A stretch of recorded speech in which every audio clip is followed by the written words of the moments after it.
నియోజకవర్గ అభివృద్ధి లక్ష్యంగా పనిచేస్తానన్న స్వతంత్ర అభ్యర్థి సేనాపతి గోపి. కృష్ణా జిల్లా పెడన నియోజకవర్గ అభివృద్ధి లక్ష్యంగా పనిచేస్తానని స్వతంత్ర అభ్యర్థిగా సేనాపతి గోపి పేర్కొన్నారు.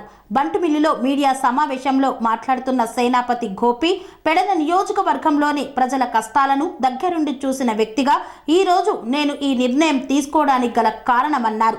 గత 10 సంవత్సరాల నుండి పెడన నియోజకవర్గం అభివృద్ధికి నోచుకోకపోవడంతో నాలోని సామాన్యుడు ఏదైనా చేయాలనే సంకల్పంతో రైతులకు నిరుద్యోగులకు జరిగిన అన్యాయాన్ని చూసి ఈ నిర్ణయం తీసుకున్నానన్నారు. రాబోయే ఎన్నికల్లో స్వతంత్ర అభ్యర్థిగా పోటీ చేస్తానని ప్రకటించారు. అందరికీ నమస్కారం. మీడియా ప్రజలందరికీ నా పేరు సేనాపతి గోపి. నా education qualification MA MEd BA BEd. నేను స్వతంత్ర అభ్యర్థిగా ఎమ్మెల్యేగా పోటీ చేస్తాను. ముఖ్య ఉద్దేశం ఏంటంటే మన పేట నియోజకవర్గ ప్రజల్లో మంచి అభివృద్ధి పథకంలో నడిపించి వాళ్ళ యొక్క జీవితాల్లో వెలుగు నింపాలనే ముఖ్య ఉద్దేశంతో ఒక సామాన్య కుటుంబాన్ని చూసినటువంటి ఒక వ్యక్తిగా నా ప్రజలు మంచి అభివృద్ధి పథకంలో ఉండాలన్న ఉద్దేశంతో ఈ ఎమ్మెల్యే అభ్యర్థిగా స్వతంత్ర అభ్యర్థిగా పోటీ చేయడానికి నేను ముందుగా సిద్ధపడ్డాను. నా యొక్క విధానాలను అన్నీ కూడా ఒక్కొక్కటిగా ప్రజల ముందుకు తీసుకొచ్చి ప్రజల వద్దకు వెళ్ళి వాళ్ళ యొక్క సమస్యలను తెలుసుకుని ఆ సమస్యకు సంబంధించిన పరిష్కారాన్ని నేను ఇది చేస్తాను అని వాళ్ళకు వాగ్దానం ఇస్తూ ముందుకు సాగుతాను. నాపై ప్రజలు పెట్టుకున్న నమ్మకాన్ని ముందు చేయకోకుండా మంచిగా పరిపాలన చేసే విధంగా నా వంతు ప్రయత్నం నేను చేస్తాను. ప్రజల యొక్క మద్దతు నాకు ఉంటుందని భావిస్తున్నాను. ఎటువంటి విభేదాలు లేకుండా, ఎటువంటి ఎస్సీ ఎస్టీ బీసీ మైనారిటీ అనే భేదం లేకోకుండా, ఎటువంటి రాజకీయ ప్రతిపక్షమైన పరోపక్షం అనేది లేకోకుండా అందరినీ ఒకే విధమైన భావంతో చూసుకుంటూ అందరూ ఒకటే మనం అందరం కలిసి అభివృద్ధి పాలన నడిచే విధంగా నాకు అందరూ సహకరిస్తారని సెలవు తీసుకుంటాను.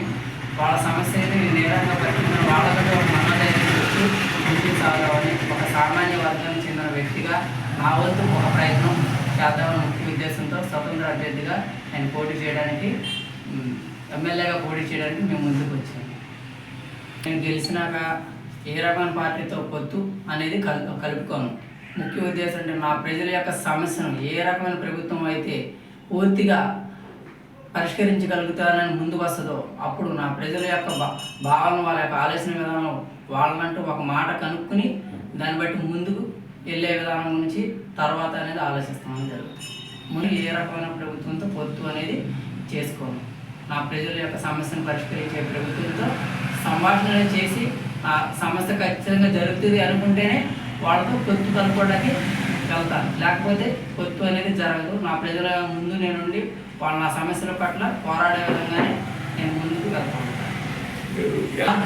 అనే దాని పట్ల వెళ్తాను. ముందుగా మార్పు ఏంటంటే ప్రజల యొక్క మనసులో వాళ్ళ యొక్క విధానాల్లో మార్పు రావాలి. డబ్బు ఉన్నవాడే ఎలక్షన్లో నిలబడాలి, అధికార బలం ఉన్నవాడే ఎలక్షన్లో నిలబడాలి అనేది భావం కాదు.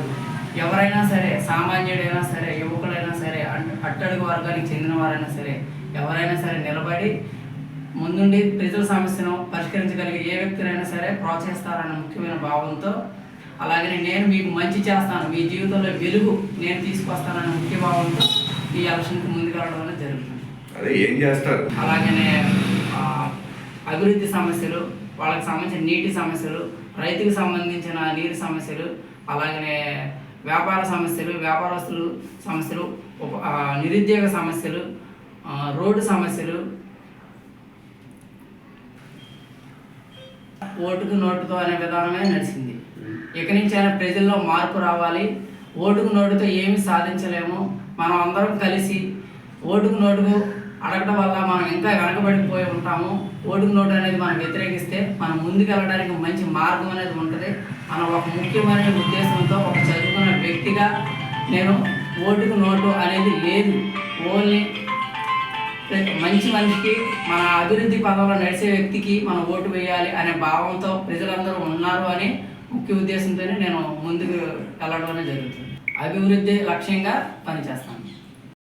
కల్పించే విధమైనటువంటి మౌలిక సదుపాయాలు కల్పించే విధంగా పరిశ్రమలు తీసుకురావడము, అలాగే చిన్న చిన్న వ్యాపారాలను చిన్న చిన్న కుటీర పరిశ్రమలు పెట్టుకునే విధంగా వాళ్ళకి ప్రోత్సాహకరమైనటువంటి బ్యాంకు రుణాలు కానీ, అలాగే నా ప్రభుత్వం నుంచి కొన్ని రకాల సబ్సిడీలు అని తీసుకొచ్చి వాళ్ళకి అప్పగించి వాళ్ళ ముందుకు తన జీవన ప్రమాణాలను ఒకరి మీద ఆధారపడకుండా నడుపుకునే విధంగా వాళ్ళకంటూ ఒక ఆర్థికమైనటువంటి భరోసా ఇస్తానని సభాముఖంగా తెలియజేస్తున్నాను. నేను స్వతంత్ర అభ్యర్థిగా పోటీ చేయడానికి ముఖ్యమైన కారణం ఏంటంటే, మన పెడన నియోజకవర్గంలో కనీసం 25-30 సంవత్సరాల నుంచి ఉన్నటువంటి సమస్య, అతి ముఖ్యమైన సమస్య ఏంటంటే సాగునీరు. రైతుకు సాగునీరు లేకుండా సరైన సమయంలో సాగునీరు అందకపోవడం వల్ల వాళ్ళ పంటలు నోటికాడికి వచ్చి చివరికి చేజారిపోయి వాళ్ళు ఎన్నో ఇబ్బందులు పడుతున్నారు. అలాగని రైతులు ఎన్నో పంట వచ్చిందిరా అనుకున్నది కూడా వాళ్ళకి చేతికి అందకుండా ఎన్నో ఇబ్బందులు పడుతున్నారు. అలాగే తాగునీరు, సామాన్య జనం కూడా తాగునీరు పట్ల చాలా ఇబ్బందులు పడుతున్నారు. సరైన మంచినీటి సదుపాయం లేక మినరల్ వాటర్లు అవి తాగి వాళ్ళ అనారోగ్య పరిస్థితులకు గురవుతున్నారు. అలాగనే డ్రైనేజీ వ్యవస్థ లేకపోవడం వల్ల పారిశుద్ధ్య సమస్యలు ఏర్పడుతున్నాయి. అలాగనే యువతకి సరైనటువంటి ఉద్యోగ పద్ధతి లేకపోవడం వల్ల పొరుగు ఊరు వెళ్ళి వాళ్ళు ఉద్యోగాలు చేసుకుంటూ అనేక ఆర్థిక రకమైనటువంటి ఇబ్బందులు పడుతూ ఉంటున్నారు. అలాగే చాలామంది వలసలు వెళ్ళిపోయి తన జీవితాలకు పనుల కోసం వలసలు వెళ్ళిపోతున్నారు. కార్మికులు అయితే ఏ రోజు పని ఉంటుందో తెలియదు, ఒకరోజు పని అంటే ఒకరోజు పని ఉండదు. అలాగే వాళ్ళు పనికెళ్ళినా ఆ డబ్బులు ఇళ్ళకి రావట్లేదు. ఆ డబ్బులు ఏమవుతుందంటే వాళ్ళు దుర్వినియోగం చేసుకుంటున్నారు. అలాంటి సమస్యలు, అలాగే విద్య సమస్య, అలాగే ఉద్యోగ సమస్యలు, నిరుద్యోగ సమస్యలు, ఆర్థిక సమస్యలు, అనేక రకమైన సమస్యలతో ప్రజలు సతమతమవుతున్నారు. ముఖ్యంగా రోడ్డు సమస్య. రోడ్డు అనేది అభివృద్ధి రావడం వల్ల ప్రజలందరూ కూడా చాలా ఇబ్బందులు గురవుతున్నారు. అనేక సమస్యలు తలెత్తుతున్నాయి. ఈ సమస్యలన్నింటి పట్ల నా వంతు కృషిగా వెళ్ళి పోరాడాలని ముఖ్యంగా అనుకుంటున్నాను. సెరెనిటీ మోడల్ హై స్కూల్ విద్యార్థులకు అమ్మఒడి, సామాన్యులకు అందుబాటులో ఉన్న బడి సెరెనిటీ. మేడ్చల్ జిల్లాలో మేటిగా నిలిచి సాటిలేని ఫలితాలను సాధిస్తున్న #1 స్కూల్ సెరెనిటీ. మా ప్రత్యేకతలు: ప్రతి విద్యార్థి పట్ల వ్యక్తిగత శ్రద్ధ, activity based learning and digital classroom, computer lab, 100% ఫలితాలు, sports and cultural activities, yoga, abacus మరియు Vedic maths education. Please visit Serenity Model High School, Nagaram. Admissions are in progress. Call 040-271-46899 and 040-271-48699.